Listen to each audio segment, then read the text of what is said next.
ज्योतिष शास्त्र का सार। अग्निदेव कहते हैं, अब मैं युद्ध जयार्णव प्रकरण में ज्योतिष शास्त्र की सारभूत वेला, समय, मंत्र और औषध आदि वस्तुओं का उसी प्रकार वर्णन करूंगा जिस तरह शंकर जी ने पार्वती से कहा था। पार्वती जी ने पूछा, भगवान, देवताओं ने देवासुर संग्राम में दानवों पर जिस उपाय से विजय पाई थी उसका तथा युद्ध जयार्णवोक्त शुभाशुभ विवेकादि रूप ज्ञान वर्णन कीजिए। शंकर जी बोले, मूलदेव, परमात्मा की इच्छा से 15 अक्षर वाली एक शक्ति पैदा हुई, उसी से चराचर जीवों की सृष्टि हुई। उस शक्ति की आराधना करने से मनुष्य सब प्रकार के अर्थों का ज्ञाता हो जाता है। अब 5 मंत्रों से बने हुए मंत्रपीठ का वर्णन करूंगा। वे मंत्र सभी मंत्रों के जीवन मरण में अर्थात अस्ति तथा नास्ति रूप से सत्ता में स्थित है। ऋग्वेद, यजुर्वेद, सामवेद, अथर्ववेद, इन चारों वेदों के मंत्रों को प्रथम मंत्र कहते हैं। सदोजातादि मंत्र द्वितीय मंत्र है एवं ब्रह्म, विष्णु तथा रुद्र ये तृतीय मंत्र के स्वरूप हैं। ईश, मैं, 7 शिखा वाले अग्नि तथा इंद्रादि देवता ये चौथे मंत्र के स्वरूप हैं। अ, ई, उ, ए, ओ ये 5 स्वर पंचम मंत्र के स्वरूप हैं। इन्हीं स्वरों को मूल ब्रह्म भी कहते हैं। अब 5 स्वरों की उत्पत्ति कह रहे हैं। जिस तरह लकड़ी में व्यापक अग्नि की प्रतीति बिना जलाए नहीं होती, उसी तरह शरीर में विद्यमान शिव शक्ति की प्रतीति ज्ञान के बिना नहीं होती है। महादेवी पार्वती, पहले ओमकार स्वर से विभूषित शक्ति की उत्पत्ति हुई, तत्पश्चात बिंदु एकार रूप में परिणित हुआ, पुनः ओमकार में शब्द पैदा हुआ जिससे उकार का उद्गम हुआ। यह उकार हृदय में शब्द करता हुआ विद्यमान रहता है। अर्धचंद्र से मोक्ष मार्ग को बताने वाले इकार का प्रादुर्भाव हुआ।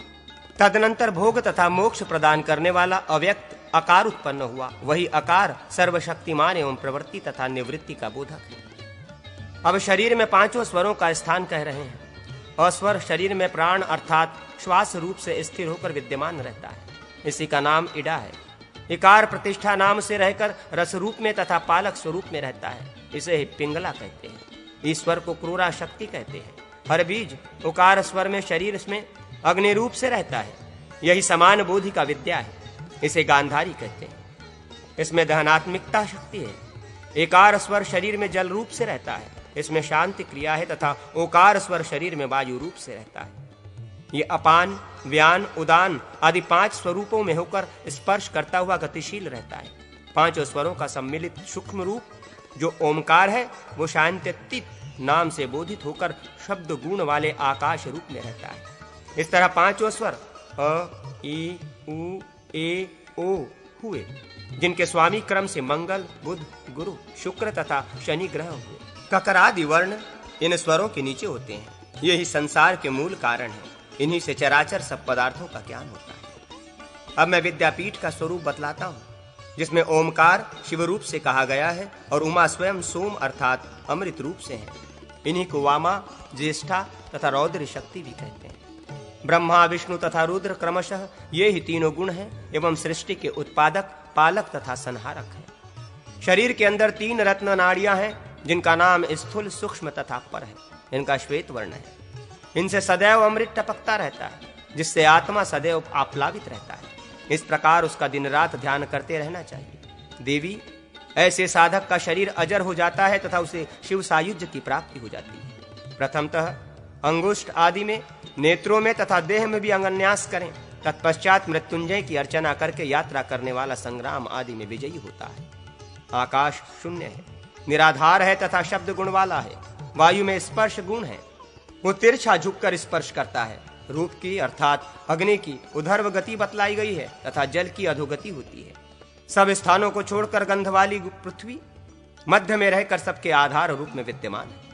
नाभि के मूल में अर्थात मेरुदंड की जड़ में कंद के स्वरूप में श्री शिव जी सुशोभित हैं। वहीं पर शक्ति समुदाय के साथ सूर्य, चंद्रमा तथा भगवान विष्णु रहते हैं और 5 तन्मात्राओं के साथ 10 प्रकार के प्राण भी रहते हैं। कालाग्नि के समान दैवीप्यमान वो शिव जी की मूर्ति सदैव चमकती रहती है। वही चराचर जीवलोक का प्राण है। उस मंत्र पीठ के नष्ट होने पर वायु स्वरूप जीव का नाश समझना चाहिए। युद्ध जयार्णव संबंधी अनेक प्रकार के चक्रों का वर्णन शंकर जी ने कहा।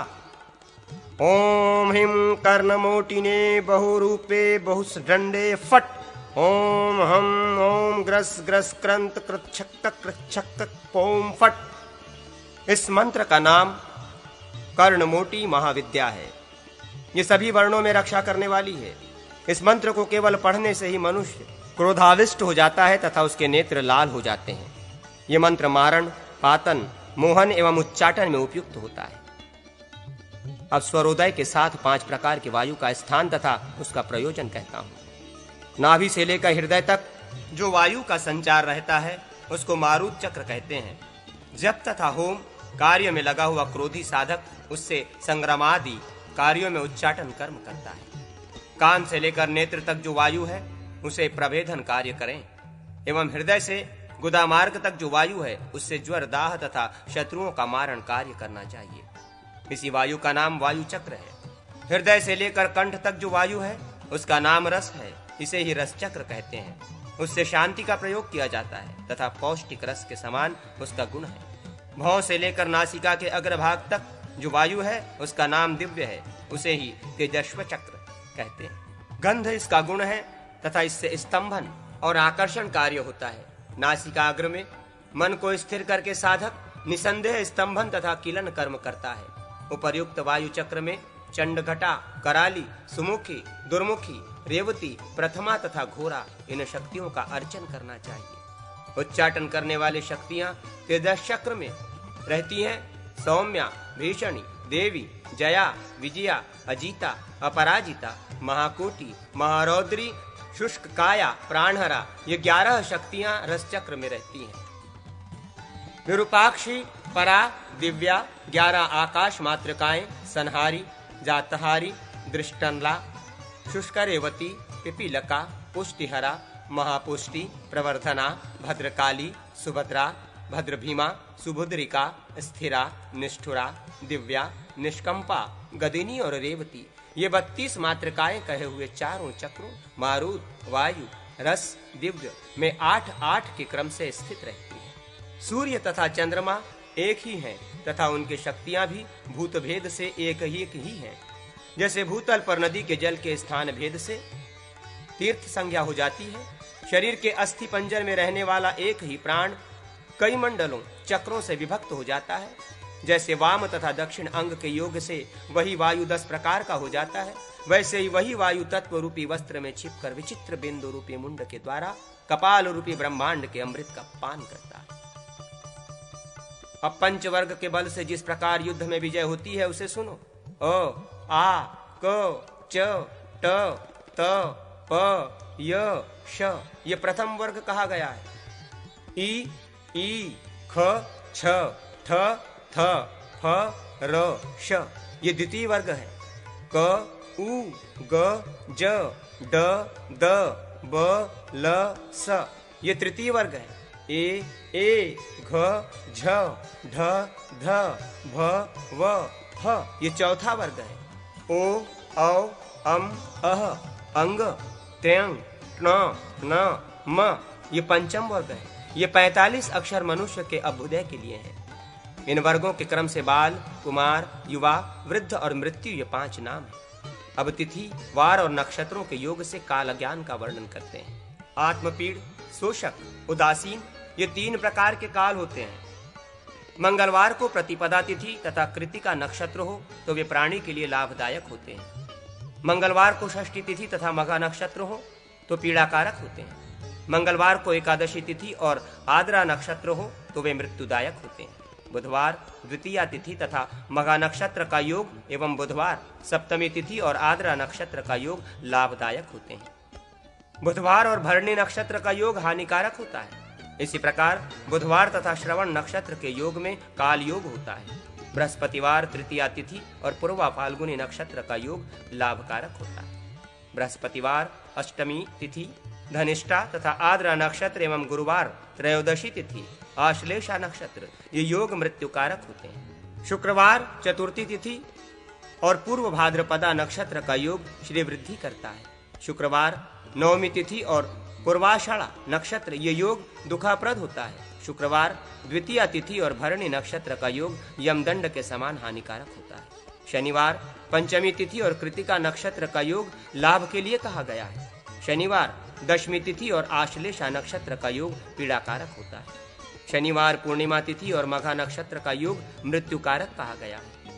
अब दिशा तिथि दिन के योग से हानि लाभ कहते हैं। पूर्व, उत्तर, अग्नि, नैऋत्य, दक्षिण, वायव्य, पश्चिम, ऐशान्य, ये इनमें से एक दूसरे को देखते हैं। प्रतिपदा तथा नवमी आदि तिथियों में मेषादि राशियों के साथ ही रवि आदि वार को भी मिलाएं। ये योग कार्य सिद्धि के लिए होता है। जैसे पूर्व दिशा प्रतिपदा तिथि, मेघ लग्न रविवार, ये योग पूर्व दिशा के लिए युद्ध आदि कार्यों में सिद्धिदायक होता है। ऐसे और भी समझने चाहिए।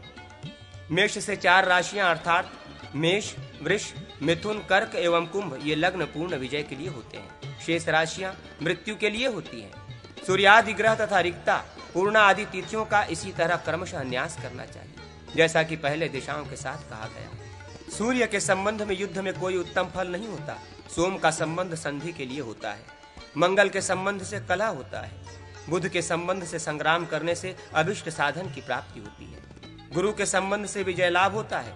शुक्र के संबंध से अभिष्ट सिद्ध होता है एवं शनि के संबंध से युद्ध में पराजय होती है। पिंगला पक्षी चक्र से शुभाशुभ कहते हैं।